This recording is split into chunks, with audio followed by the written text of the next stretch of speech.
Hi, my name is Chris Parkhurst. I'm a documentary filmmaker, and I'm also the host of the Documentary Life podcast, a show that spans 140 episodes, has been downloaded in over 135 countries, and I've been producing for about 5 years. I decided to put each and every episode up here onto YouTube to sort of expand the audience, and as we say in the show, maybe inspire and inform some more doc filmmakers, hopefully like yourself.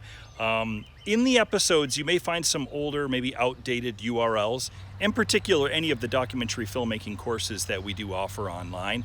If you have any questions about the URLs, simply look in the show notes on this page, here on this YouTube page, and that'll be able to take you where you need to go to. Other than that, I hope you enjoy the show, and it's great to have another listener to the Documentary Life. Have a great day. Microphone check, 1, 2, 3. City, sibilance. Levels check, good, sounds good. 1, 2, 3, rolling and...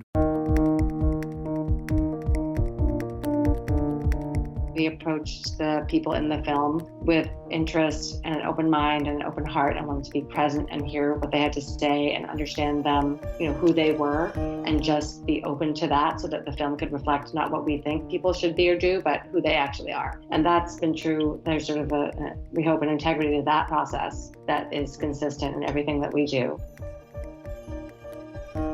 Life is long, and how are we remembered, and what do we do with the things we've done well and the things we haven't done well, and the mistakes that we've made and the things we're proud of, and it's the human condition in very clear focus.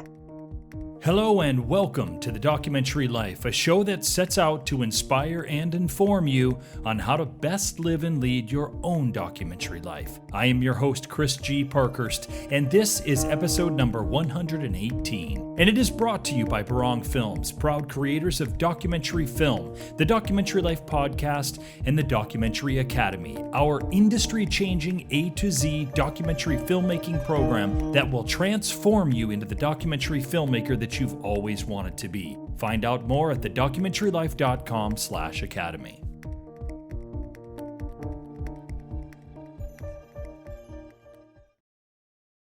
About 15 years ago, it was shortly after returning from my first ever trip to Cambodia, where I'd been working on the documentary feature Bomb Hunters, I found myself in a weekend seminar at the Northwest Film Center in Portland, Oregon.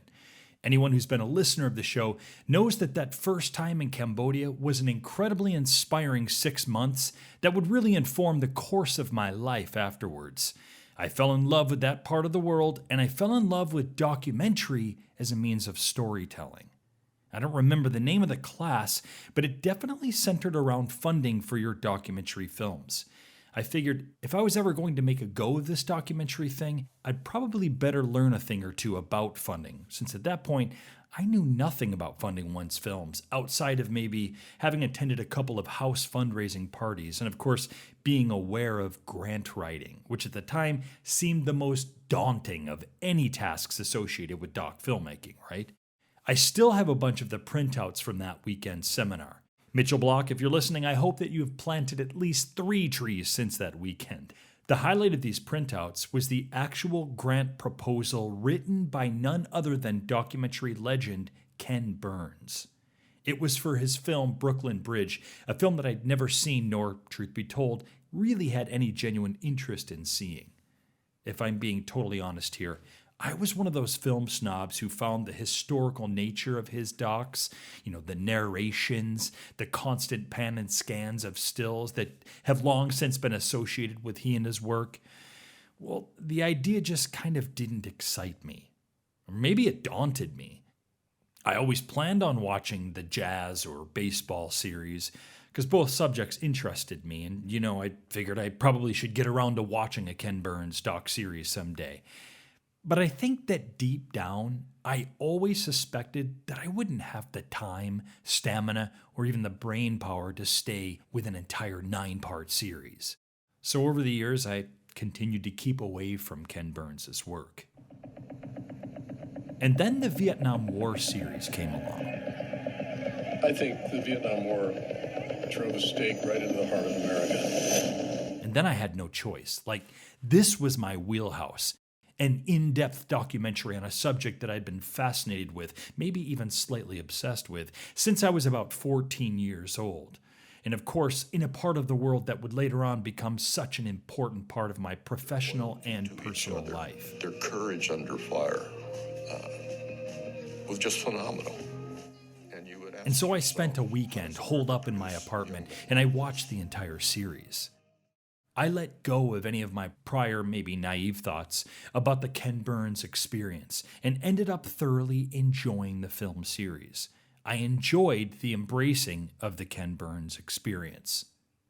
And I started doing a little research because there was another name attached to this series, Lynn Novick.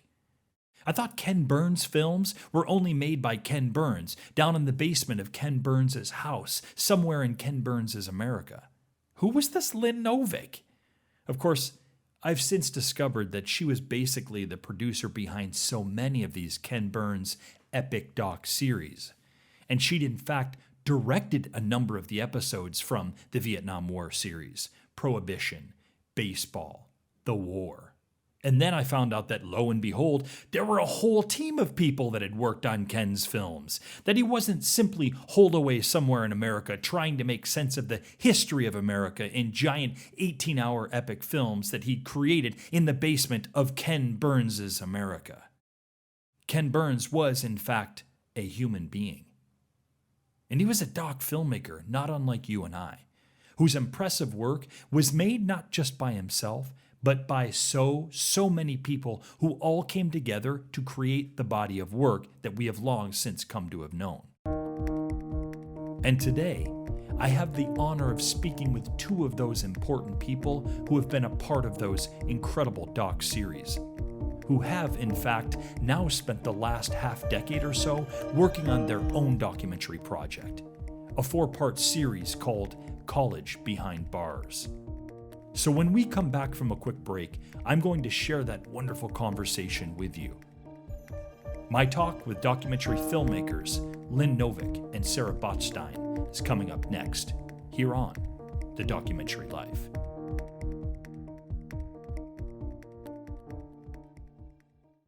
There are plenty of places online to learn how to do things like split the audio signals coming into your camera, or how to animate some of your still photos, or get some great tips on lighting your interview, many blogs, YouTube videos, and of course podcasts where you can quickly grab an answer to a tech-related question.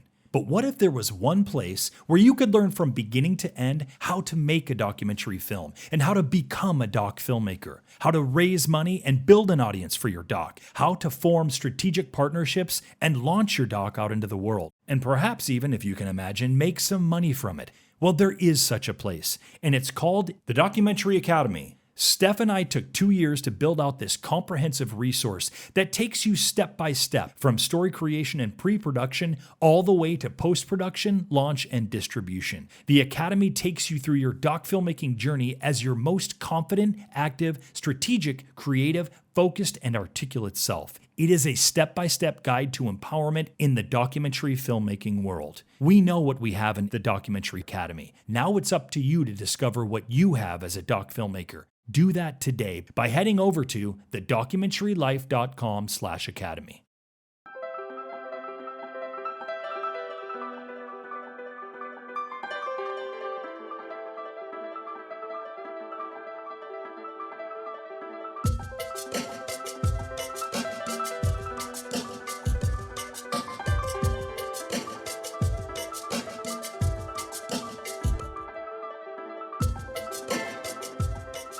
Today we'll be speaking with filmmakers Lynn Novick and Sarah Botstein, the duo behind the 4-part documentary series College Behind Bars.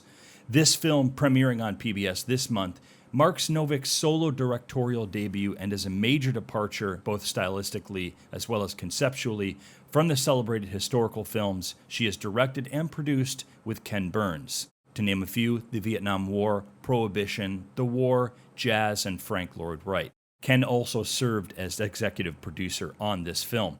With unprecedented access to bring camera crews inside maximum and medium security prisons for 4 years, Novick and Botstein amassed 400 hours of verite footage, distilled to 4 hours in the final film. told without narration in the voices of a dozen incarcerated men and women struggling to earn degrees in the Barred Prison Initiative, one of the most rigorous prison education programs in the country. College Behind Bars is an intimate exploration of the transformative power of education as it happens in real time. First and foremost, Lynn and Sarah, welcome to the Documentary Life. It's an honor to have the both of you on the program today. Thank you. We're thrilled to be here. It's always helpful to have a little bit of context on where our doc filmmakers come from. Lynn, and then we'll turn it over to Sarah. Can you tell us how documentary came to be a thing for you? I became interested in photography when I was in high school and studied a bit of the history of photography in college and was really fascinated with the real, I suppose. And that evolved into a deeper appreciation for the art of documentary, seeing some seminal films when I was in college. And soon after, I became more and more intrigued and then obsessed with the idea of how to tell true stories using real facts and real people, and what would be the power of those stories to help us understand ourselves. And Sarah, how about yourself? I sort of fell into documentary filmmaking, honestly, by meeting Ken very early in my job life and getting interested in what he was doing. And instead of going to graduate school, was offered a seat on the Jazz Film Project and really jumped into the deep end of the pool without knowing very much, and then realized pretty quickly that it fed so many of my interests. I was an American Studies major in college, and also, like Lynn and Ken, actually interested in both photography and all kinds of visual medium, and have kind of a visual way of being in the world. And I'm really interested in American history, culture, art, music, science. So making historical documentaries with people like Ken and Lynn has been a incredibly interesting, dynamic, and always changing job. Yeah, I can imagine a heck of a way to start one's doc filmmaking career, for sure. So in terms of this current doc series, College Behind Bars, Lynn and Sarah, how did the two of you come together to work on this particular project? And really, how did the project happen to begin with? So in 2012, we were invited to give a lecture in a college class inside a maximum security prison to present some sections of our Prohibition series and talk about it, as we've been doing all around the country. And we were really interested in doing that because we'd never been inside a maximum security prison. And, the idea that there were college classes happening there and students studying, we didn't quite know what to expect. We went into the class and we had the most interesting and provocative and thoughtful discussion of our film and the issues in the film and the filmmaking and the craft and the decisions that we'd made as filmmakers, and then also the substantive questions raised in the film and the ironies that it exposes about American history. It was really quite a mind-blowing experience, life-altering in so many ways, some of which we didn't realize at the time. But as we walked out of there, our first reaction, both of us, as filmmakers, we looked at each other and we said, this is amazing. This would be an amazing film. Somebody should do it. Yeah. And that was 2012. We were really not thinking that it would be us. We were working on Vietnam with Ken, but over the course of the next few years, we just became more and more resolved that we actually did have to do it.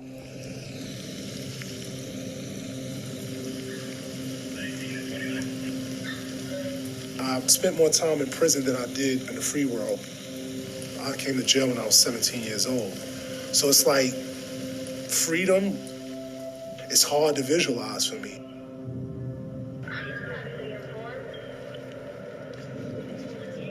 I've been incarcerated for 13 years.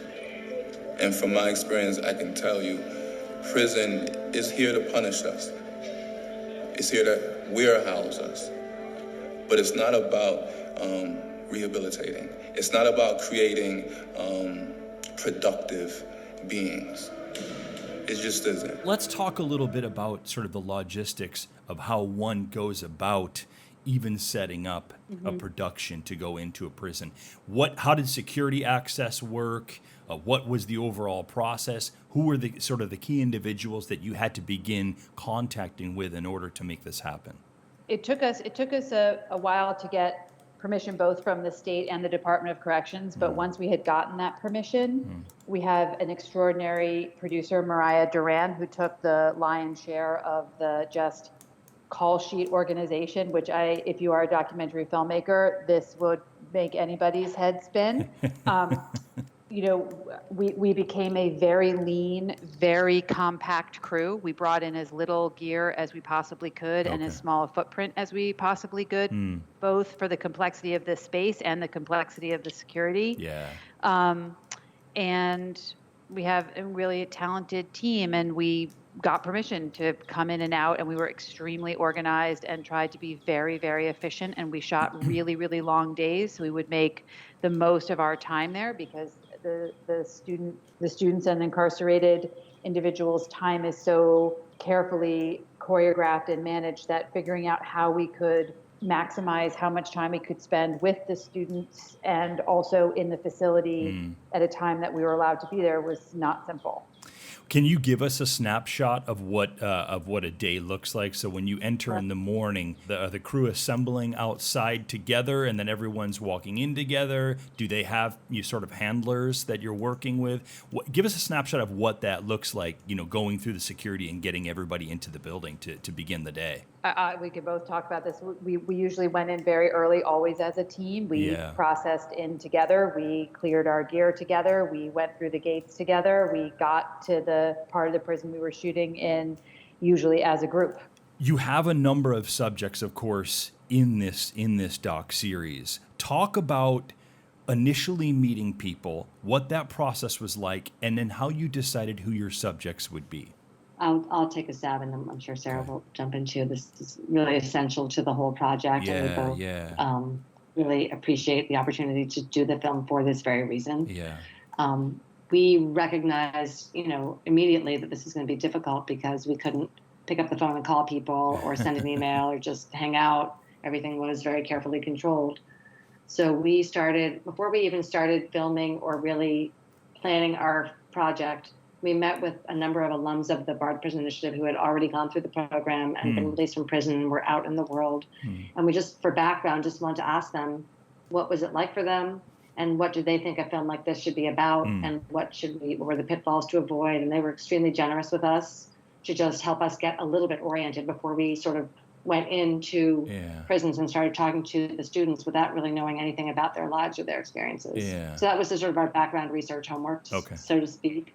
But then we got permission, or, we asked for the opportunity to just go inside and watch the classes for a while and not really talk to anyone too much. And then we kind of noticed certain people that maybe seemed particularly animated or interesting or had a particular aspect to their personality that we thought was interesting, and maybe their academic life. And we just started sort of noticing different people and wanting to talk to them and spent time with them without a camera there. And then in addition, when we started filming, there was a cohort of women that were starting the program in a women's prison and a cohort of men that were starting. So we knew we were going to choose people from those two groups who were just beginning the program. And so we spent time with them kind of as a large group and broke down, a little bit individually. Sarah and I would each meet with different people and just kind of take notes and kind of get a sense of where they were at. And then there was a group of men that had already finished their associate degree that were starting the bachelor's degree, which is the sort of the last 2 years of the program. And so there were 37 of them. We couldn't get to know all of them, but we tried to get to know as many as we could.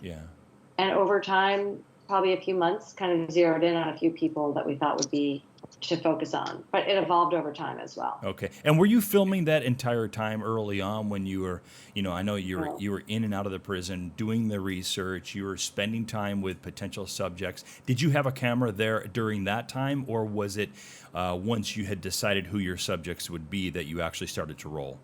A little bit of both.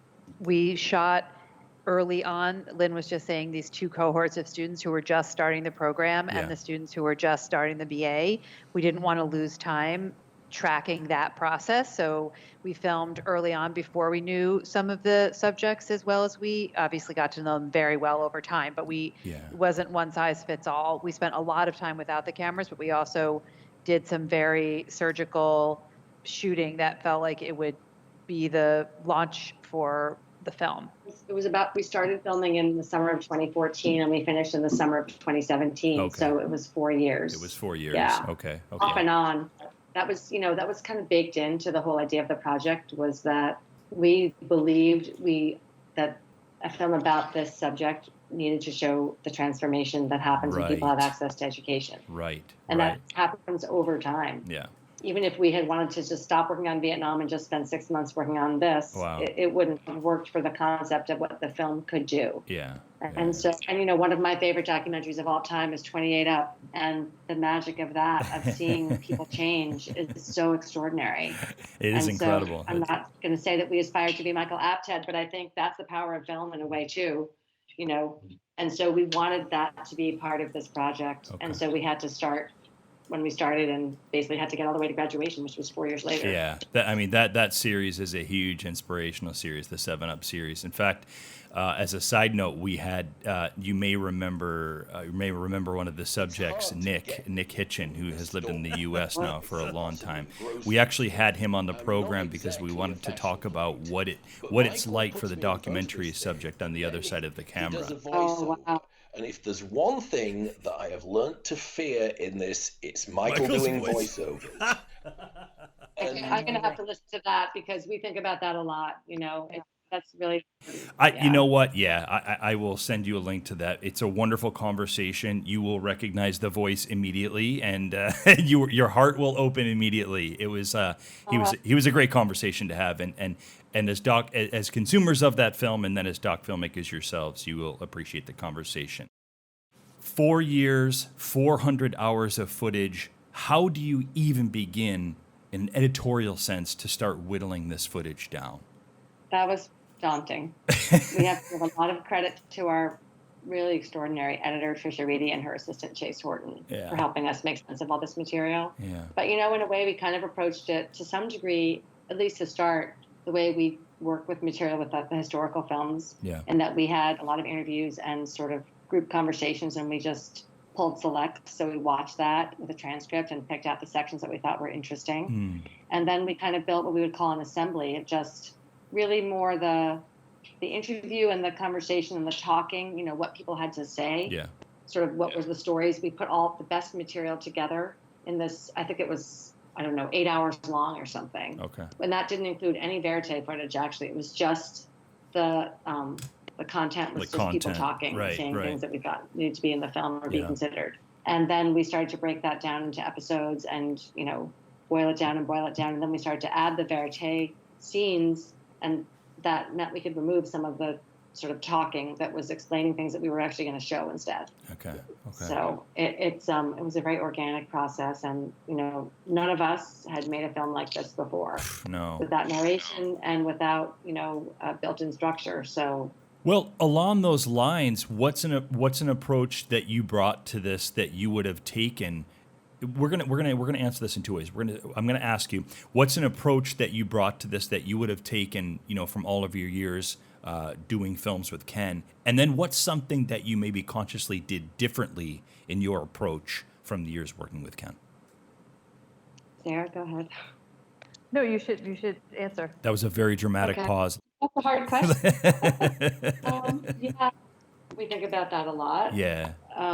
It was what's similar and what's different. So I think what's similar was that we approached the people in the film with interest and an open mind and an open heart, and wanted to be present and hear what they had to say and Yeah. understand them, who they were, and just be open to that so that the film could reflect not what we think people should be or do, but who they actually are.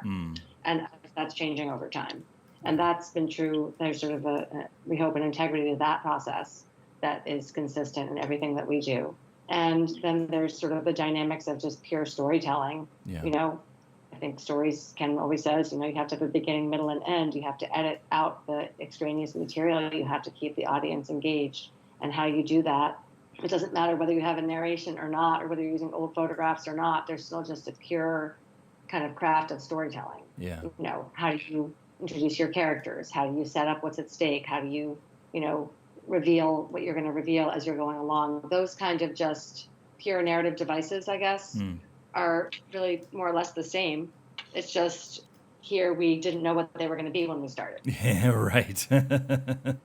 Yeah, I think another piece of this that we've been talking about is, we were also nervous when we started that how, the visual landscape is pretty the same.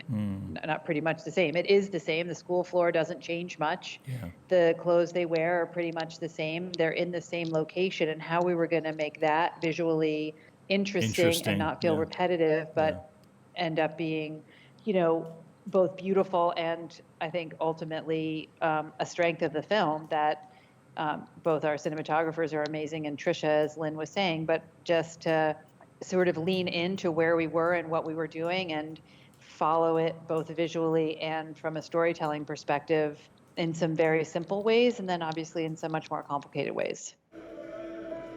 This is my cell. This is where I rest my head. You have my sink, my window. You see I don't have much of a view of much out there. One of the things that we talk about on the program is the relationships that we make with our subjects. And I think in particular, and while everybody's approach and relationships are different, some sort of bonds or relationships are formed inherently in doc filmmaking. And I think that's part of, I know it is for me, and I know it is for a lot of our listeners, probably the majority of doc filmmakers, quite frankly. It's part of the process and part of the joy of documentary filmmaking. In particular, in your case, it's a delicate situation forming relationships with your subjects. How did the both of you, what was your approach to that? And were you having conversations with your crew members about this? And how was that, similar or different to approaches with relationships with other, subjects that you've worked with in doc films? Yeah, it's an excellent question. I think it's not one size fits all, and there aren't any. Every film that we've worked on is different, and this was different for all kinds of reasons. The way that we could communicate, as Lynn was saying earlier, with the subjects in the film and the apparatus around them and the complexities of that, both very practical and very real, and then more nuanced. While they were inside, and then almost everyone who's in the film is now out of prison. So our relationships with them changed again once they were out in the free world. We take all of that very seriously, as does our crew. We're very, very close to some of the subjects in the film in some very special ways. It was a kind of collaborative effort. They were letting us into their world, and we were trying to make sense of it and honor their experience. And also, there are lines, and it's a film, and Lynn was directing it, and she can talk a little bit about those kind of separations. But, it is, as you said earlier, I think one of the joys of the work that we do is that we've been able to get to know extraordinary people. This film, certainly, that's the case. Yeah, a lot from them.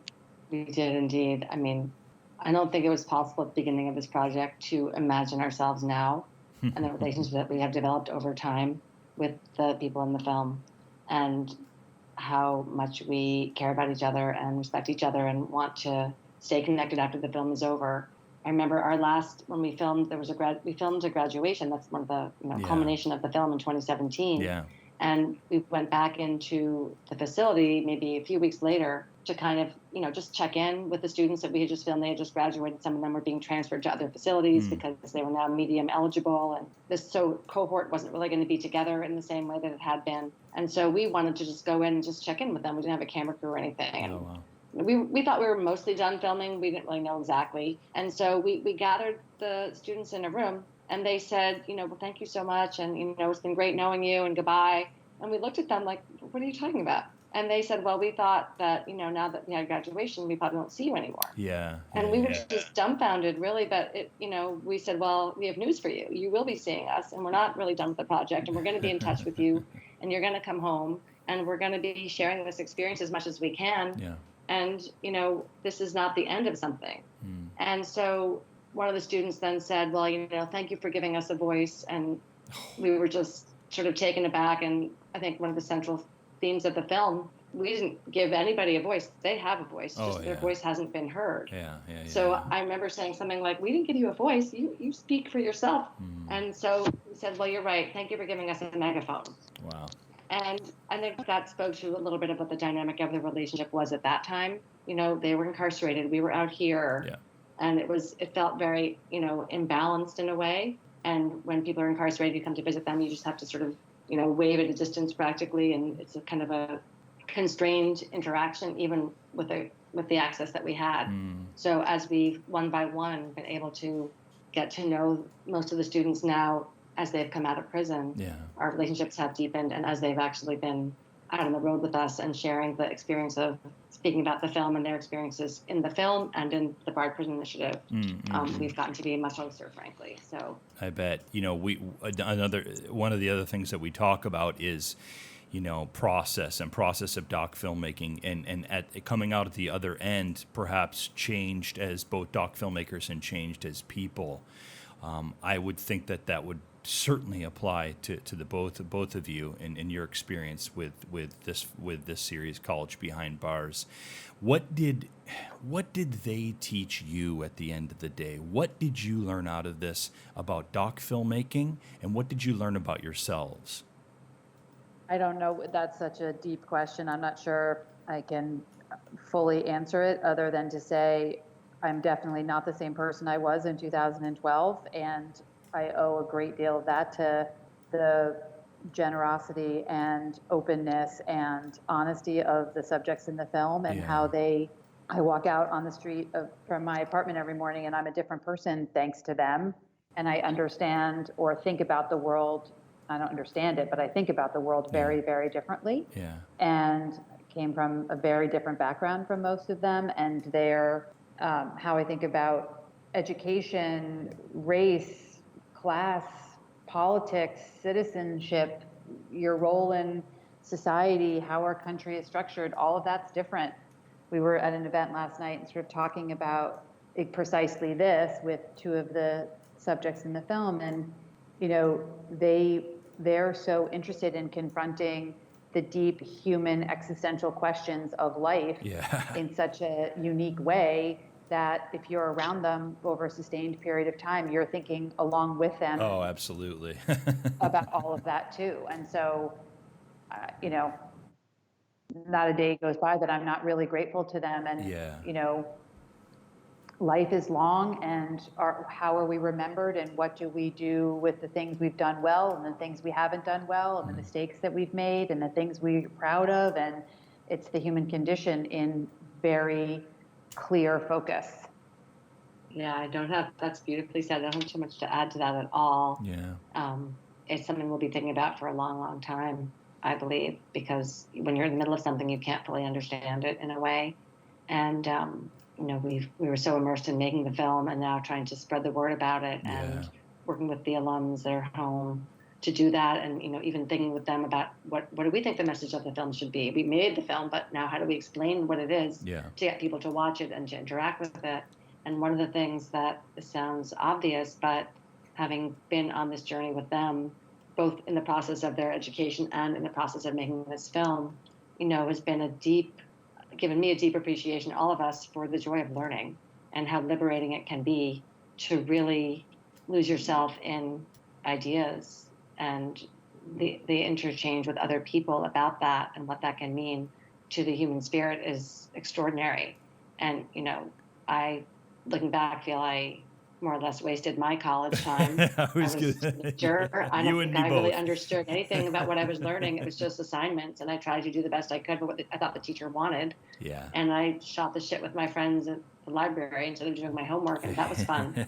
But to be around these students and watch them learn and hear them talk about what they're doing and what it means to them to be doing it, and the enthusiasm and joy of it has been so inspiring. And then I think all the things Sarah said, I absolutely agree with. The takeaway is, I think there were times in making the film that it was totally devastating and heartbreaking to think about and to hear them explain how they ended up incarcerated, what their childhoods were like, what happened to them, what they did, their feelings about it, their coming to terms with it. All of it was just heartbreaking and devastating.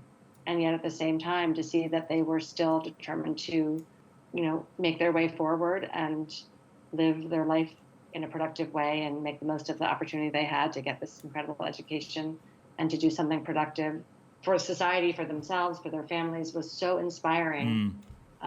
That the film was incredibly uplifting, and the experience was uplifting for us at the same time that it was totally devastating. Yeah, absolutely. I mean, watching this series, there are moments that are incredibly emotional, touching, very insightful moments throughout, and as you said, inspirational. College Behind Bars is an incredible documentary series. I'm excited for you guys to get this film out there. It's set for its PBS release. Tell us how we can see College Behind Bars. College Behind Bars is airing on PBS November 25th and 26th at 9 p.m. in most markets, 8 p.m. in some markets. It's also streaming free on the PBS app, which can be downloaded and put on any device. And it'll be streaming for many months, and then it'll be available on, download to own and other DVD and other ways that we normally consume our media these days. Excellent. This has been an honor to have the both of you on the program. It's been a delightful conversation. The documentary series is College Behind Bars. Lynn, Novick, and Sarah Botstein, thank you so much for being on The Documentary Life. Thank you so much for having us. It was a privilege. Don't forget, we'd love to have you join us in the Documentary Academy. Come and take a look at how we can help you make your best documentary film at thedocumentarylife.com/academy. That's thedocumentarylife.com/academy. Thanks for listening, and we'll see you soon.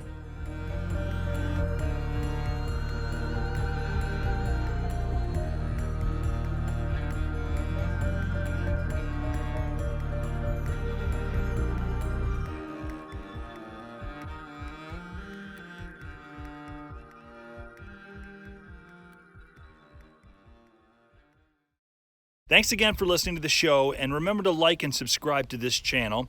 Also, remember, for any of the URLs that may or may not be outdated and you want to get the most up-to-date information, perhaps for the documentary filmmaking courses, for the blog, for other episodes, just go ahead and check in the show notes below on this YouTube page, and that'll give you the correct URLs to use. Thanks again. Have a great day.